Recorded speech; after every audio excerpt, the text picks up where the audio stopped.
कबीर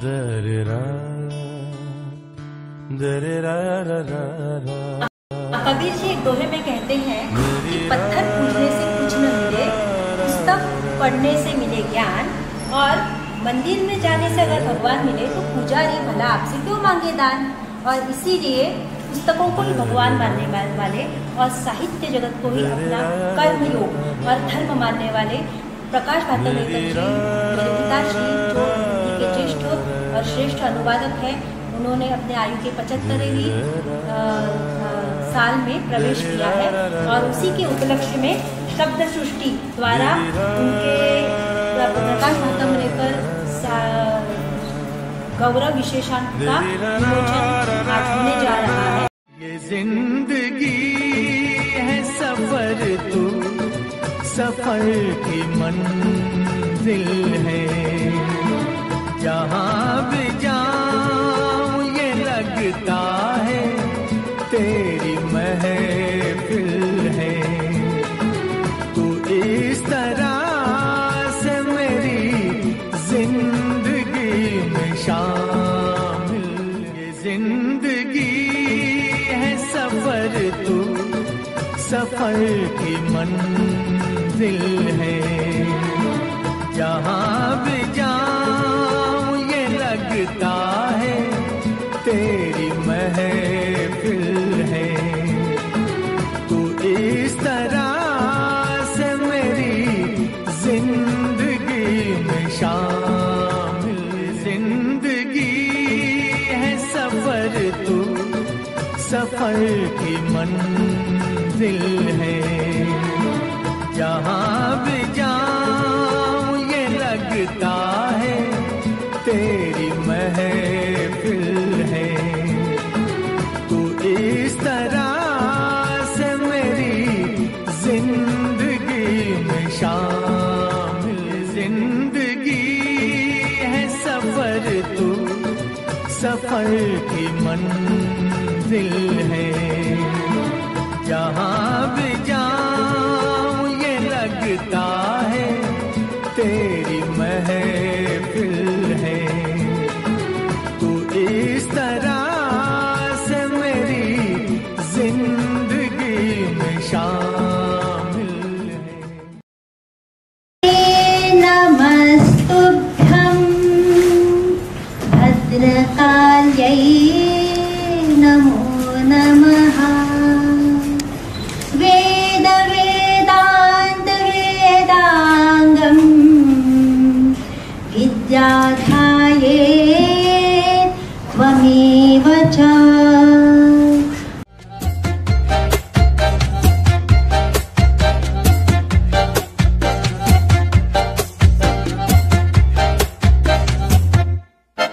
इतनी सी हंसी, इतनी सी खुशी, इतना सा टुकड़ा चांद का, ख्वाबों के तिनकों से चल बनाए आशियाँ। इतनी सी हंसी, इतनी सी खुशी, इतना सा टुकड़ा चांद का, ख्वाबों के तिनकों से चल बनाए आशियाँ। दबे दबे पाँव से आए हौले हौले जिंदगी, होठों पे उंगली चढ़ा के हम ताले लगा के चल गुमसुम तराने चुप के गाए। आधी आधी बात ले आजा दिल की ये जमीन, थोड़ा सा तेरा सा होगा, थोड़ा मेरा भी होगा अपना ये आशियाँ। इतनी सी हंसी, इतनी सी खुशी, इतना सा टुकड़ा चांद का, ख्वाबों के तिनकों से चल बनाए आशियाँ।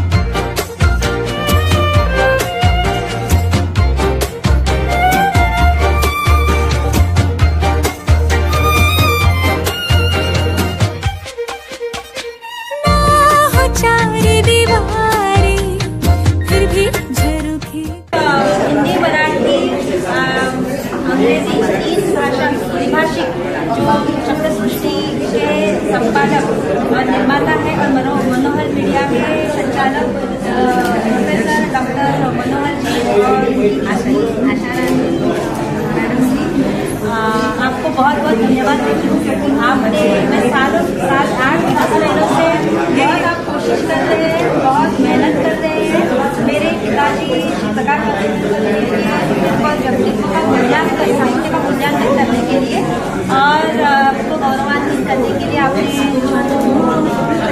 कोशिश की है, प्रयास किए हैं, तो मैं बहुत बहुत आपकी दोनों की आभारी हूँ। बहुत बहुत धन्यवाद।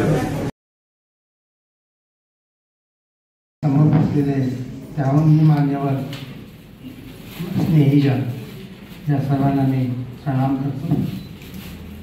खरं म्हणजे आता एवढं सांगून आणि पुस्तक रूपाने ग्रंथबद्ध झालेलं आहे अंकाच्या रूपात, किंवा मी काही फारसं बोलावं असं काही नाहीच आहे, पण ऋणनिर्देश मला करायचा आहे त्यासाठीच कारण 1 तासाचा कार्यक्रम असं सांगितलं होतं, 5:30 आता होत आलेले आहेत, अजून अध्यक्षांचं आणि प्रमुख वक्त्यांचं भाषण व्हायचं आहे, त्यामुळे कमीत कमी बोलावं म्हणूनच मध्यंतरी माझी ही योजना केलेली आहे। खरोखर आणि तसंच व्हायलाही पाहिजे, इतक्या लांबून लोक आले। खरं म्हणजे हा अंक सिद्ध करण्यामध्ये मनोहरांनी आणि आशारांनी रात्रंदिवस एवढी मेहनत घेतली की त्यांचे टायपिस्ट सुद्धा आजारी पडले, ते स्वतः आजारी होता काठावर राहिले आणि आंदाळकर साहेब तर आजारातून बाहेर येऊन पुन्हा कार्यक्रमाला ताजेतवाने होऊन आले। तर असे आणि गायकवाड समोर कॅमेरा घेऊन समोर उभे आहेत, तर अशा विविध रूपाने विविध लोकांनी शब्दसृष्टीला समृद्ध केलं आणि त्यांनीच ही परंपरा पुढे वाढवली। विजयाबाईंनी त्याची मुहूर्तमेढ रोवली होती आणि समर्थपणे आशाराणी आणि मनोहरजी ती पुढे नेत आहेत, हे खरोखरच गौरवान्वित आहे। आणि माझं जर सांगायचं झालं तर हा घरचा आहेर आहे असं म्हणायला हरकत नाही, कारण वारंवार उल्लेख झाला की प्रमुख सल्लागार आहेत आणि तोच पहिला पुरस्कार घेतोय असं, म्हणजे ही योजना मी केलेली नव्हती पण ती होऊन गेली, त्यामुळे हा घरचा आहेर मी आपल्या सर्वांच्या परवानगीने स्वीकार करतो नम्रपणे। आणि ज्या लेखकांनी माझ्यावरती लिहिलं, माझ्या पुस्तकांच्यावरती त्या ग्रंथामध्ये लिहिलं आणि वेगवेगळ्या प्रकारे हा उपक्रम पुढे नेण्यासाठी आपले हातभार लावले। बरीचशी मंडळी लांबून आलेली आहेत, डोंबिवली, बोरिवली, निलंगा, लातूर, गांगलसाहेब आलेले आहेत, रविप्रकाश कुलकर्णी आलेले आहेत आणि मुख्य म्हणजे व्यासपीठावरील ज्येष्ठ श्रेष्ठ मंडळी आहेत, ती जरी माझी परिचित असली तरी सुद्धा त्यांच्या बरोबरीने बसण्याचा मान आज मला यांच्यामुळे मिळाला। सूर्यबालाजींना 30 वर्षापासून मी ओळखतो, 35 वर्षापासून, जेव्हा त्या कोणचं हॉस्पिटल ते अस्पताल का नाम मैं भूल जाता हूँ अक्सर, क्योंकि वहाँ जाने की कभी जरूरत बहुत कम पड़ती है, लेकिन वो जो क्या नाम सूर्यबालाजी जिसके सामने आप रहती थी, वो अस्पताल जहाँ आप रहती थी, ब्रिज कैंडी के सामने ये रहती थी। उस समय से मेरा परिचय 30-35 साल हो गए, उस समय से परिचय है, उनके लेखन से परिचय, बार बार मिलना जुलना भी होता है। धुमेदी जी जैसा उन्होंने बताया 35 साल 40 साल के लगभग उनके साथ काम करने का, उनसे बातचीत करने का बहुत ही आत्मीय और हृदयस्थ मित्र हैं। बहुत अच्छे कवि हैं, गुजराती और अंग्रेजी में उन्होंने बहुत योगदान दिया है। समकालीन ये इंडियन लिटरेचर में गुजराती कवियों को लाने के लिए पूरी कविता का संकलन उन्होंने किया था और खुद बहुत अच्छे अनुवादक हैं। और रामदास भटकल जी के बारे में परिचय तो दे दिया है, लेकिन एक पहलू उनके व्यक्तित्व का बताया नहीं गया है, वो शास्त्रीय गायक हैं और बहुत अच्छे महफिल करते थे। तक वो खुद महफिलों में गाते थे और मैं उनकी कई महफिलों में जा चुका हूँ और वो आमंत्रित भी करते थे और लोगों को शास्त्रीय गायन के लिए प्रोत्साहित भी किया। अब वो गाने की स्थिति में नहीं है, दूसरी उनकी विशेषता है कि 75 साल के बाद उन्होंने PhD ली है, गांधी जी की, ये भी उनकी विशेषता है। तो और प्रकाशन के क्षेत्र में तो उनका कोई सानी ही नहीं है, किताबें सिर पे ला के ढूंढते थे। पॉपुलर प्रकाशन का नाम आज अंतर्राष्ट्रीय स्तर पर स्थापित करने में इन्होंने और सदानंद भटकर जी की बहुत मुख्य भूमिका रही है। दोनों भाई इसी तरह से समर्पित रहे हैं और लंदन में शिक्षा भी भटकर जी की हुई है, लेकिन बहुत ही विनम्र और बहुत ही सज्जन। साहित्यिक उनके लेख यदि आप पढ़ेंगे तो लगेगा नहीं कि वो प्रकाशक हैं, बिल्कुल मंझे हुए साहित्यकार के रूप में उन्होंने लिखा है। कई जिसके भी बारे में लिखते हैं, तलगरी जी का इसमें तलगरी जी पर जो लिखा है, मैं तो दंग रह गया कि उनका देहांत होते ही 4 दिन में ये सब सामग्री उनके पास कैसे पुराने संदर्भ मुझे पता नहीं, लेकिन तुरंत उन्होंने लिख दे दिया। उनकी स्मृति भी बहुत मजबूत है, बहुत अच्छी है और मैं तो नतमस्तक हूँ। हमेशा उनके साथ अंतर्भक्ति में तो थोड़ा बहुत काम करने का अवसर भी मुझे मिला है। मैं वाकई आज स्वयं को गौरवान्वित महसूस कर रहा हूँ उनके समकक्ष बैठने में। गांगल जी आए हैं। गांगल जी बहुत वरिष्ठ मित्र पत्रकार हैं, कभी हाथ नहीं लगते। हमेशा जैसे शरद पवार के बारे में कहा जाता है कि तेल डालेला पहलवान, बहुत मुश्किल से पकड़ में आते हैं, लेकिन आज वो स्वयं आए हैं। लेकिन उनके एक मित्र, हमारे साझा मित्र सुधीर नांदगांवकर जी आने वाले थे, लेकिन वो आ नहीं पाए हैं स्वास्थ्य की वजह से। लेकिन रवि प्रकाश जी आए हैं डोंबिवली से और बाकी सभी लोग आप आए हैं, हमारे मित्र परिवार के सभी लोग आए हैं। मैं सभी के प्रति कृतज्ञता व्यक्त करता हूं और मैं समझता हूं कि अब यहाँ उतना ही ठीक रहेगा, क्योंकि मनोहर जी भी देख रहे हैं क्या बस्तर शब्द सृष्टि गौरव सम्मान प्रदान तथा श्री प्रकाश भातमरेकर गौरव विशेषांक के लोकार्पण समारोह में उपस्थित आप सभी मान्यवर तथा श्रोता के रूप में उपस्थित आप सभी महानुभावों को और विशेष रूप से उपस्थित अनुवाद तपस्वी श्री प्रकाश भातमरेकर जी के परिवार को मेरा सादर प्रणाम। धन्यवाद। फिर से उनका सम्मान करने के लिए यहाँ पर उपस्थित है बलर मावशी, कलमकर मावशी आणि गोडे काका और मेरे पिताश्री प्रकाश जी और मेरी अम्मा जी। प्रकाश जींना सन्मान पत्र आणि सन्मान चिन्ह देण्याचा मान मला मिळाला ही फार मोठी गोष्ट आहे। त्यासाठीच मी इथं आलो। त्यांचा हा जो खास अंक तयार झाला त्यात मी लिहिलेलं नाही, त्याला एक महत्वाचं कारण आहे। त्यांचं भाषांतराचं काम हे इतकं मोठं आहे की त्याबद्दल लिहायचं म्हणजे एक तो स्वतंत्र प्रबंधच लिहावा लागेल। आणि माझी खास मराठवाड्याचा माझा दादा आलेला आहे रामदास सिंग। प्रकाश ने दोस्तियां तो बहुत बनाई, लेकिन जिस साहित्य अकादमी ने उसको ये पदवी दी थी, उस साहित्य अकादमी में साहित्य है, उस साहित्य का उसने काम जो किया वो साहित्य अकादमी के दायरे के भी बाहर था, साहित्य अकादमी की दृष्टि से भी बाहर था। मुझे याद आता है प्रकाश ने गिने चुने लोगों को बुलाकर चंद भाषाओं के कवियों को आमंत्रित करके साहित्य को लोगों को सम्मुख किया।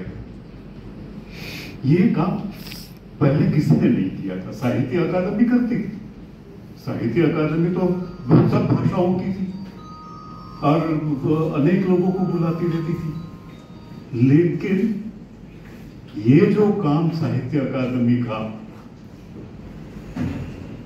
प्रकाश ने किया, और प्रकाश ने एक और भी काम किया। केवल मात्र सम्मानित केवल मात्र प्रतिष्ठित ऐसे कवियों को ही नहीं, लेकिन जो युवा है, जो नए हैं, जो पिछड़े हुए हैं, उन लोगों को भी आमंत्रित करके प्रकाश ने ये कार्यक्रम की आयोजना की। लेकिन प्रकाश संजात मित्र अजात शत्रु नहीं, प्रकाश ने पहले ही कह दिया था, nobody should take it to be granted that he will be invited or he can suggest. Prakash would decide whom to invite. और प्रकाश जो है वो ये काम करते रहते हैं कि जो प्रतिष्ठित मात्र ही नहीं, जो प्रस्थापित मात्र ही नहीं, लेकिन जो वचन देता है। साहित्यिक, दिग्गज साहित्यिक, आजची उत्सव मूर्ती प्रकाशजी तपस्वी, त्यांना ही पदवी दिलेली आहे। त्यांची मिसेस कमल आणि मी आमचा 50 वर्षाचा ऋणानुबंध आहे आणि एक कुटुंब म्हणूनच, आणि त्यामुळे प्रकाशजींनी केलेलं सगळं अनुवाद सगळे मी वाचलेत असं नाही, पण ते काम करतात ते आम्हाला कमल नेहमी शाळेत सांगायची की रात्रभर त्यांचं काम चालू आहे, लेखन चालू आहे, आणि त्यामुळे त्यांच्या या सन्मान गौरवासाठी आपण सगळे आलेलो आहोत। मी पण डोंबिवलीहून आलेली आहे। तर तुम्ही सगळ्या साहित्यिकांनी त्यांच्याबद्दल, त्यांच्या कामाबद्दल सांगितलेलंच आहे। त्यांच्या कामाबद्दल माझ्या मनात मात्रही शंका नाही, भरपूर अगदी उत्तुंग व्यक्तिमत्व आहे तुमचं। पण मला भावलेले प्रकाशजी हे मी माझ्या 2 शब्दांत तुम्हाला सांगायचा प्रयत्न करणार आहे, कारण आज आमच्या इतक्या वर्षाचे कौटुंबिक संबंध म्हणून प्रकाशजी हे अगदी साधी राहणी आणि उच्च विचारसरणी ही यामध्ये चपकलपणे बसणारे आहेत, आणि त्यांच्या सौभाग्यवती यांनी पण त्यांना आज इतके वर्ष अतिशय आनंदाने आणि याने साथ दिलेली आहे। प्रत्येक यशस्वी पुरुषाच्या मागे एक स्त्री असते हे मगाशीच सगळ्यांनी सांगितलं, तर तिने ते खरोखर सार्थ करून दाखवलेलं आहे, आणि त्यामुळे त्या दोघांबद्दल आम्हाला खूप खूप अभिमान आहे। शुद्ध बीजापोटी फळे रसाळ गोमटी, त्याप्रमाणे त्यांची 3 मुलं पण विद्याविभूषित आहेत, उच्च विद्याविभूषित आहेत। 2 मुलं त्यांची अमेरिकेत, निशांत आणि प्राची, त्यांची आज त्यांना मी खूप मिस करते आहे की त्यांना पण त्यांच्या वडिलांचं हे कौतुक पाहायला खूप आवडलं असतं, अभिमान वाटला असता, पण ते कुठे असतील त्यांना हे सगळं व्हिडिओद्वारे मिळेलच आणि त्यांचं आवडेलच त्यांना। आणि त्यांची इथे असणारी प्रतीची डॉक्टरेट केलेलं आहे तिने, ती पण साहित्य क्षेत्रामध्ये संस्कृतमध्ये तिचं गाढ अभ्यास आहे, आणि त्यामुळे त्यांचं एकंदर कुटुंबच उच्च विद्याविभूषित आहे, आणि आम्हाला नेहमी त्यांचं मार्गदर्शन लाभलेलं आहे। आम्हाला काही अडचण असली तर त्यांनी खूप मेहनत घेतलेली, आणि कमल नेहमी सांगायची की त्यांचं हे काम चालू आहे। युनियन बँकेतली जेव्हा त्यांनी नोकरी सोडली तेव्हा जरा आम्हाला जरा मनाला हे वाटलं की का बाबा एवढं सरकारी बँकेमधली नोकरी सोडली म्हणून, पण त्यांचा पिंड लेखकाचा होता, अनुवाद करण्याचा होता, त्यामुळे त्यांना तो स्वस्थ बसू देत नव्हता, म्हणून त्यांनी त्या नोकरीवर सुद्धा त्याग केला आणि त्यांनी साहित्य अकादमी जॉईन केली। त्यांच्या त्या ऑफिसमध्ये पण आम्ही सगळ्याजणी गेलो होतो। त्यांचं कार्य बोरेवाडीत शेजारी आलेले आहे, वेळ काढून काका आणि काकू, जोशी काका आणि काकू, धन्यवाद आल्याबद्दल।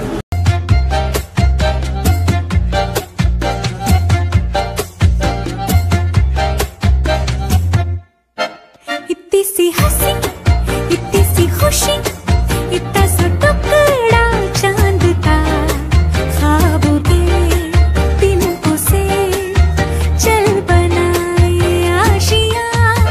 इतनी सी हंसी, इतनी सी खुशी, इतना सा टुकड़ा चांद का।